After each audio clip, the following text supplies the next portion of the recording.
Malam mencekam di jalan sepi. Malam itu, Bayu baru saja pulang dari tempat kerjanya sebagai barista di sebuah kafe di pusat kota. Jam sudah menunjukkan pukul 11.45 malam. Biasanya, ia pulang bersama temannya, tetapi malam ini, karena ada pekerjaan tambahan, ia pulang sendirian. Bayu menyalakan motornya dan mulai melaju melewati jalan utama yang masih cukup ramai. Namun, karena ingin lebih cepat sampai rumah, ia memilih jalan alternatif yang lebih sepi.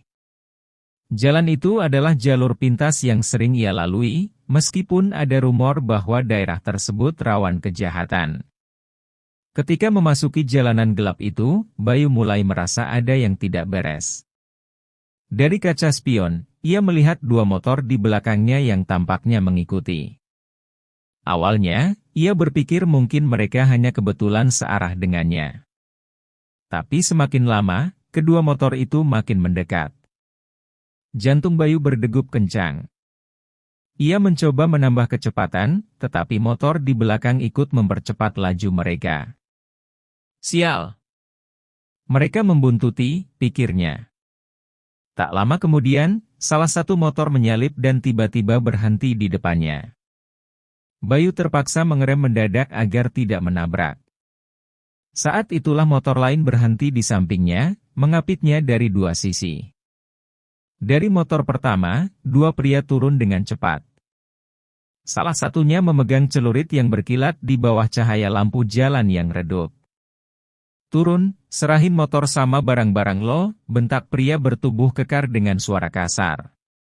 Bayu kaku. Tangannya gemetar, napasnya berat.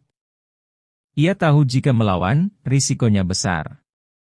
Tapi jika menyerah begitu saja, itu berarti ia kehilangan motornya, satu-satunya alat transportasi yang sangat ia butuhkan. Ia mencoba bersikap tenang. Saya nggak punya banyak uang, Bang. Tolong jangan ambil motor saya. Pria yang membawa celurit itu mendekat dengan tatapan mengancam. Gue bilang serahin. Atau lo mau gue kasih luka di sini? Dalam hitungan detik, Bayu memutuskan untuk bertindak. Ia melihat celah di antara mereka dan langsung berlari ke semak-semak di pinggir jalan.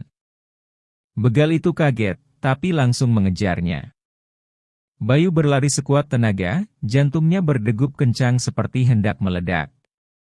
Ia melihat sebuah rumah kecil dengan pagar terbuka di ujung gang. Tanpa berpikir panjang, ia berlari ke sana sambil berteriak, "Tolong! Tolong saya!" Lampu rumah itu menyala. Seorang pria tua keluar dengan wajah terkejut, sementara dari dalam terdengar suara orang-orang lain yang mulai terbangun. Melihat situasi itu, para begal langsung panik dan kabur dengan motornya sendiri, meninggalkan motor Bayu di tengah jalan. Bayu terduduk di depan rumah itu, napasnya tersengal. Beberapa warga yang mendengar keributan mulai berdatangan. Setelah menenangkan diri, Bayu menghubungi polisi dan keluarganya.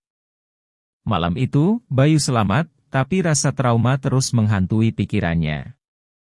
Sejak kejadian itu, ia berjanji tidak akan pernah lagi melewati jalan sepi seorang diri di malam hari. Bayu menghembuskan napas panjang sambil menatap arloji di pergelangan tangannya. Sudah pukul 11.45 malam. Ia baru saja menyelesaikan shift malamnya di sebuah kafe di pusat kota. Biasanya, ia pulang bersama temannya, Rudy, tapi malam ini Rudy sedang sakit, jadi Bayu harus pulang sendirian. Ia menyalakan motornya dan mulai melaju. Awalnya, ia memilih jalur utama yang lebih ramai, tapi setelah beberapa kilometer, ia memutuskan mengambil jalan alternatif. Jalan itu lebih sepi, tapi bisa memangkas waktu perjalanan hampir setengahnya. Di awal perjalanan, semuanya terasa biasa saja. Lampu jalan memang redup, dan beberapa bagian jalan rusak, tetapi Bayu sudah sering melewatinya. Namun, ketika ia melewati tikungan tajam di dekat area kosong yang ditumbuhi semak-semak tinggi, perasaannya mulai tidak enak. Dari kaca spion, ia melihat dua motor lain di belakangnya. Awalnya, ia mengira mereka hanya kebetulan searah. Tapi semakin lama, motor-motor itu tetap berada di belakangnya, tidak menyalip atau berbelok ke jalan lain. Jangan panik, Bayu. Mungkin mereka cuma pengendara biasa, ia mencoba meyakinkan dirinya sendiri. Namun, saat ia sedikit mempercepat laju motornya, kedua motor itu ikut mempercepat laju mereka. Saat ia melambat, mereka juga melambat. Jantungnya mulai berdegup kencang. Sial! Mereka membuntuti gue. Bayu mencoba tetap tenang. Ia melihat ke sekitar, berharap menemukan warung atau rumah yang masih buka, tapi jalanan itu benar-benar sunyi.